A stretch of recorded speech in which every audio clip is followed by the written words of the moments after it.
Excuse me, sir. Excuse me, sir. Sorry to bother you. What? Sorry to bother you. I'm Chris. Yeah. And I'm a photographer. I'm a portrait photographer. And I just thought that you had like a really cool look. It was I noticed you over there, and the hat and everything, and the coats. Are you from Dublin, sir? Yeah. Are you? No, I don't live here anymore. I left many years ago. Oh, okay. I'm leaving tonight. I'm going back to London where I live. Oh, you're living in London? Yeah. Do you miss Dublin? Well, you have a certain empathy and nostalgic feeling for the place you're from originally. I'm not using my first name, I'm using my middle name, which is James. James, okay. And that's what I'm calling myself because it doesn't cause a hassle, right? Yeah. I've never been happy with my first name. You're a photographer, did you say? Yes, there's no money involved in this. There's no money involved in this. You get the vibe, and I know you're not.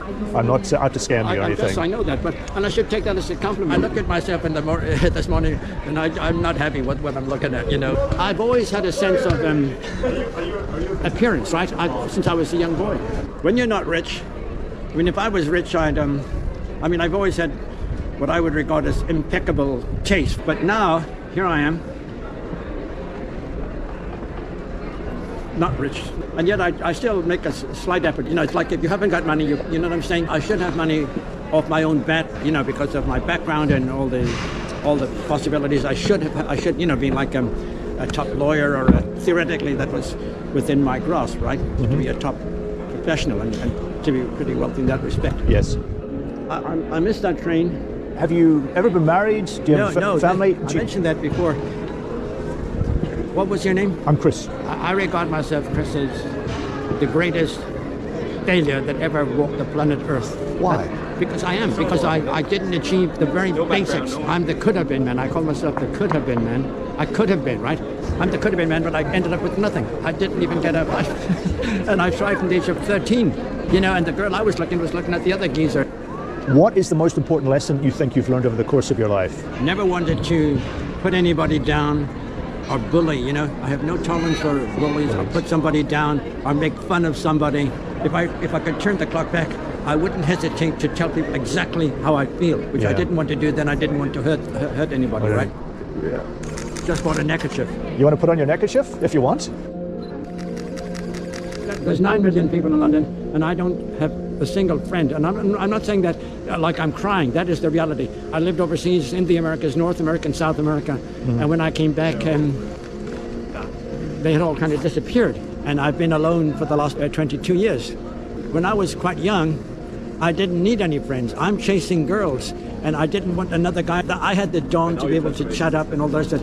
And then they'd move in or try to move in. And of course, it never dawned on me I'd get to this age and be practically penniless and not have a profession and all the rest of it, which I should have, right? Or money. I should have a profession. I should have money. I missed all of that. And not even a wife, because I've been alone all of my life. Since the age of 4, you could say. I'm psychologically alone since the age of 4. My own mother was a piece of ice. We had a horrifically bad relationship at one point. Very difficult woman, piece of ice. There was no physical contact. Mm-hmm. Very strange for an Irish woman. There was no hug, there was no kiss, there was no nothing. I do remember when at that school I was at when I was 4 years of age, there was another kid that after school I went to his house, mm-hmm. and his mother was all over him, right? Mm-hmm. And I can even feel this very day, that feeling, I wish she was my mother. And then you read about some English guy who's disappeared or in jail in India or Thailand, and the parents fly over there. Mm-hmm. Yeah. When I came back from America, I stepped off the plane. I've never been met at any airport in my life by anybody. And I know in my heart I could have been top in certain things. The other thing I might tell you, Chris, is I've always had a dawn for writing. And I wrote 2 plays, which I'm very proud of, and they've been sitting there for 20 years. I've said recently that I make people laugh almost every day. I haven't made you laugh because I've been very serious, but I make people laugh every day without even trying. Like I'm not trying to be, and I said this is my greatest asset. My only contribution is complete strangers that I talk to. They crack up laughing sometimes. Chris, these people are wondering, who is this famous guy? I don't have a bitterness, but I could have, but I don't have it. Right? And you've been very friendly and gracious to me and kind, and I appreciate that, James. That says a lot about your character. It says a lot about your character. But there are times when you do feel low,